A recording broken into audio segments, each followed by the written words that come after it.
surprised by what Oklahoma State did last night to Baylor?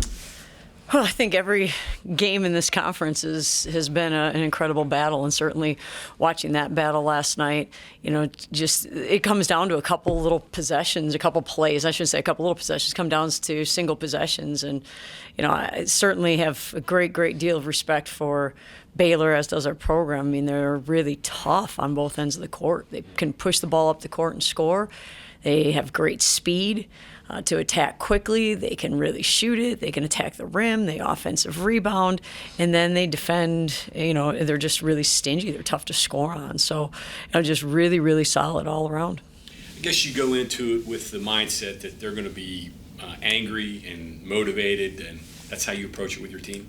Them? Well, I'm sure they're going to play at a really high level, and so we're going to have to meet and exceed that to the best of our ability, the intensity, but also be disciplined at the same time. And I think that's what we are. We're developing that ability to, and I thought we did that in the third quarter of our last game. How do we play really hard but also play really disciplined? And there's a possession in that third quarter where Maddie goes after a loose ball and doesn't get it, but doesn't take herself completely out of the play. The possession's kind of at half court, and then gets back in the play, and then beats two ball screens, and then there's a deflected pass, and then she dives on it at that point in time. And so I think I go back to our first game against Oklahoma when we had a situation somewhat similar to that, and we dove after we took ourselves out of the play, and then Taylor Robertson hit a shot from almost half court, right from the logo at that point in time, which Savannah flew in and contested it. But just that little understanding, that discipline to just not give, to play solid, I think we're getting better at that right now. Yeah, and you mentioned that third quarter. Was that overall maybe the best quarter you played this year?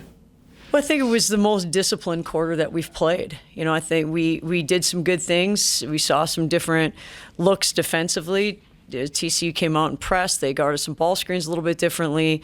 We spaced it. We attacked it.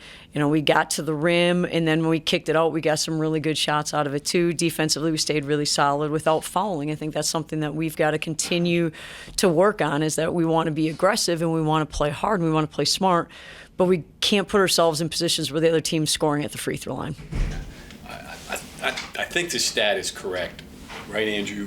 You've had 17 quarters now where you've given up less than 10 points. That's pretty good.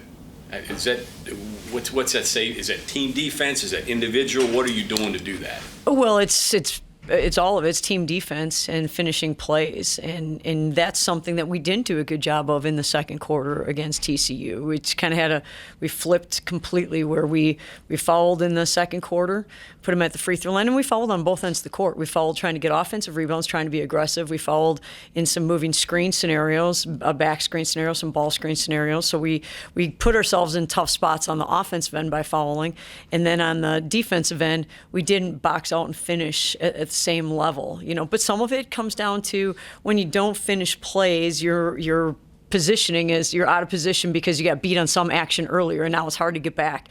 And so then you got to go back to, okay, it's more than just we have to box out and be physical. We've got to put ourselves in the right position earlier in the possession.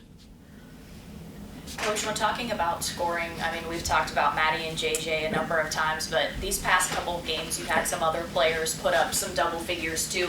Offensively, what's that evolution that you're seeing from the rest of the team? Well, it's something that's really important for us, in order to continue to grow and find different ways to score. Certainly teams can focus on one player or one action and work to take that away. And so then how do we create some other way to find ways to score, and other players either stepping up and scoring it at the rim, or other players hitting shots. But maybe it's just more of how we screen and how we get the ball moving. And I think we've gotten a little bit better at some of those type of things. Maybe it's we have to keep working on our spacing. But it's really important for us to continue to grow, not only on the defensive end, but certainly to grow on the offensive end. We've got to find ways, with teams that can really score, we've got to find ways to score with them too. What do you see from Andrews? What do you like about her game? Well, she's so solid. She's fast. She's solid. She can shoot it. She can get to the rim. She doesn't rush her decision making. She does a lot of really, really solid things, and she's really good defensively on top of it. There's a reason why she was the National Player of the Week.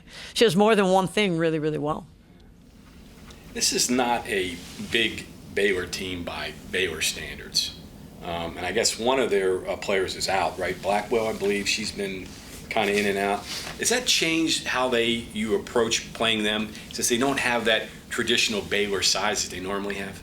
Well, if you look at them defensively, they're really tough and stingy.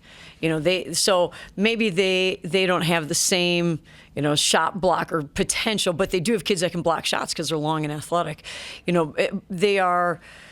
They really attack. I think they get to the rim in a lot of different ways. They use some ball screens to get there, but they can get there in transition. They can get there in their post game. They get there on offensive rebounds. They're really quick at rebounding.